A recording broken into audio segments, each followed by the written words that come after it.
जय श्री कृष्णा। राधे राधे। आप सभी को गोपाष्टमी की बहुत शुभकामनाएं।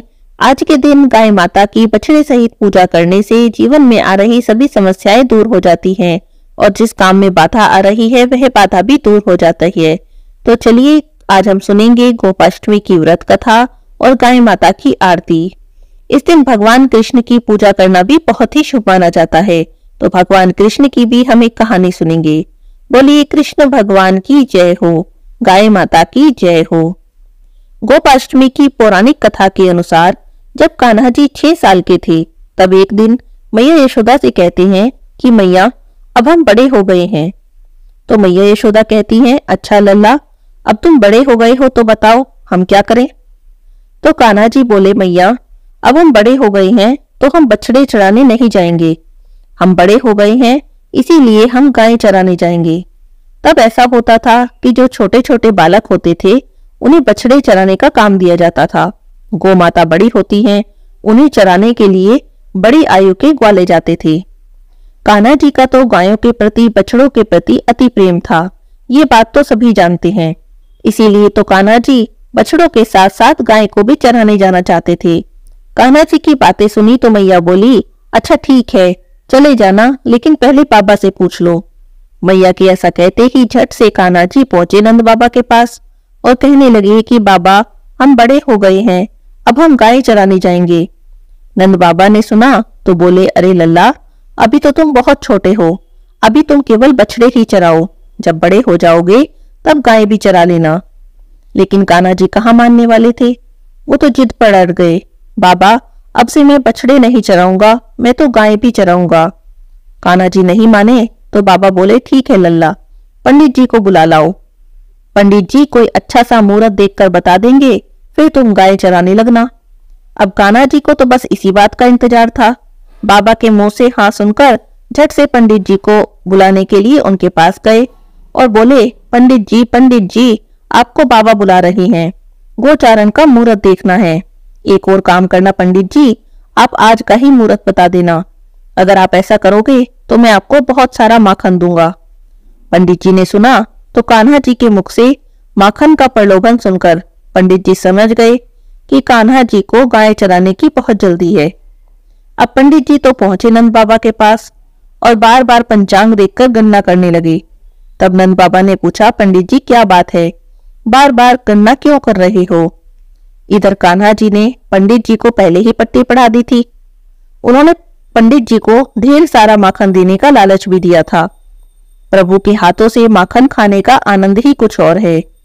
अब पंडित जी नंद बाबा से बोले, क्या बताएं बाबा जी, आज का ही मुहूर्त है, उसके बाद तो अगले 1 साल तक गोचारण का कोई शुभ मुहूर्त ही नहीं है। पंडित जी की बातें सुनकर तो नंद बाबा को भी अपनी लाला को गोचारण की स्वीकृति देनी पड़ी। अब भगवान जो भी कार्य जिस समय कर ले वही शुभ मुहूर्त बन जाता है।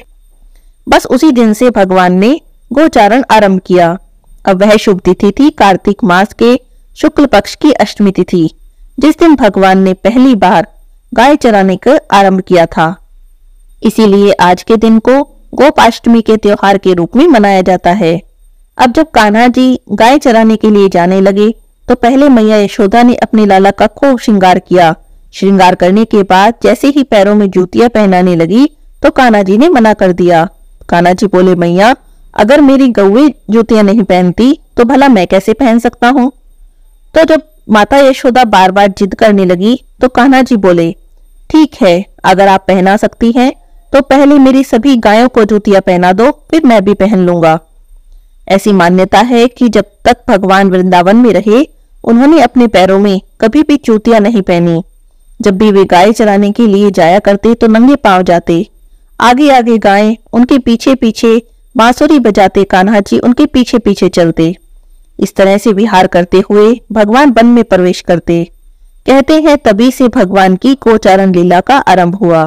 भगवान गाय चराते हुए वृंदावन तक जाते तो उनके चरणों से वृंदावन की भूमि बहुत पावन हो जाती और वह वन गायों के लिए हरी भरी घास से संयुक्त हो जाता।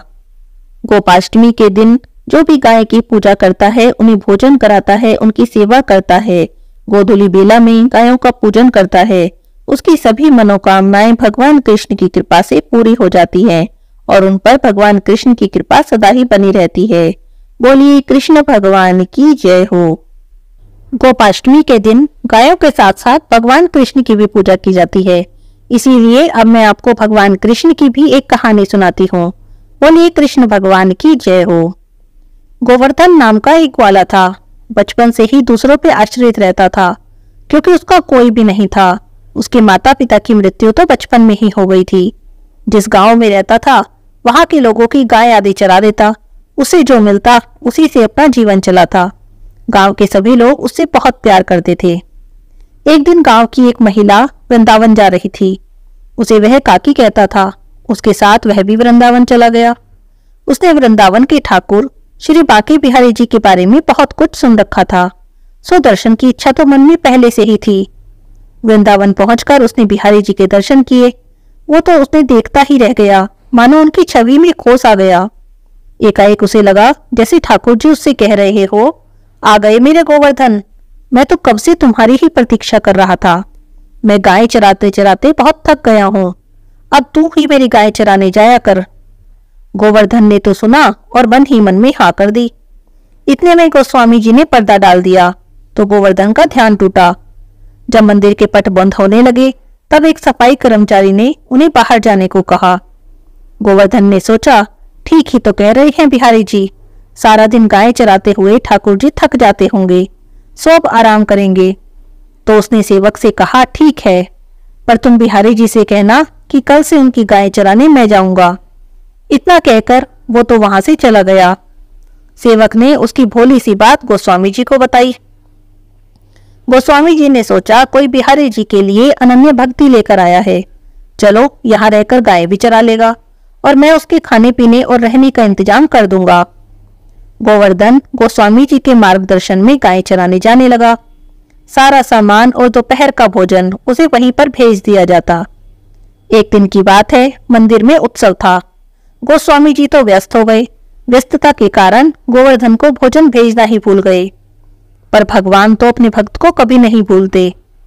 उन्होंने एक वस्त्र में कुछ मिष्ठान बांधे और पहुंच गए गोवर्धन के पास। जैसे ही वे पहुंचे, गोवर्धन बोला, आज बड़ी देर कर दी, मुझे तो बड़ी जोर से भूख लगी है। गोवर्धन ने जल्दी से सेवक के हाथ से पोटली ली और पेट भरकर भोजन पाया। इतने में ही सेवक जाने कहाँ चला गया था। वो तो अपना वस्त्र भी वहीं छोड़ गया। शाम को गोस्वामी जी को याद आया कि अरे, मैं तो गोवर्धन को आज भोजन भेजना भी भूल गया। उन्होंने गोवर्धन से क्षमा मांगी। तो गोवर्धन बोला, अरे गोस्वामी जी, ये आप क्या कह रहे हैं? आपने तो आज एक नए सेवक को भेजा था प्रसाद देकर। देखो ये वस्त्र, जल्दी जल्दी में मेरे पास अपना वस्त्र भी छोड़ गया। गोस्वामी जी ने वस्त्र देखा तो आश्चर्यचकित हो गए और गोवर्धन पर बिहारी जी की कृपा देखकर आनंदित भी। ये वस्त्र स्वयं बिहारी जी का वस्त्र था। बिहारी जी का गले में पहनने वाला पटका था, जो उन्होंने खुद ही बिहारी जी को सुबह सुबह पहनाया था। ऐसे ही है हमारे बिहारी जी, भक्तों के लिए पल में दौड़े चले आते हैं। बोलिए श्री बांके बिहारी लाल की जय, कृष्ण भगवान की जय हो। गाय माता की आरती। जय जय गो माता मैया, जय जय गो माता, जो कोई तुमको ध्याता त्रिभुवन सुख पाता। बोलो जय जय गो माता। सुख समृद्धि प्रदायिनी, गो की कृपा मिले, जो करे गो की सेवा, पल में विपत्ति टले। बोलो जय जय गो माता। आयु ओज विकासनी, जन जन की माई, शत्रु मित्र सुत जाने, सबकी सुखदाई। बोलो जय जय गो माता। सुर सौभाग्य विधायनी, अमृति दुग्ध दियो, अखिल विश्व नर नारी, शिव अभिषेक कियो। बोलो जय जय गो माता। ममता मई मन भाविनी, तुम ही जग माता, जग की पालन हारी, कामधेनु माता। बोलो जय जय गो माता। संकट रोग विनाशिनी, सुर महिमा गाई, गौशाला की सेवा संतन मन भाई, बोलो जय जय गो माता। गो माँ की रक्षा हित हरि अवतार लियो, गोपालक गोपाला शुभ संदेश दियो, बोलो जय जय गो माता। श्री गो माता जी की आरती जो कोई सुत गावे, हम कहत बेतरनी भव से तर जावे, बोलो जय जय गो माता। जय जय गो माता मैया जय जय गो माता, जो कोई तुमको ध्याता त्रिभुवन सुख पाता, बोलो जय जय गो माता। बोलिए गो माता की जय हो।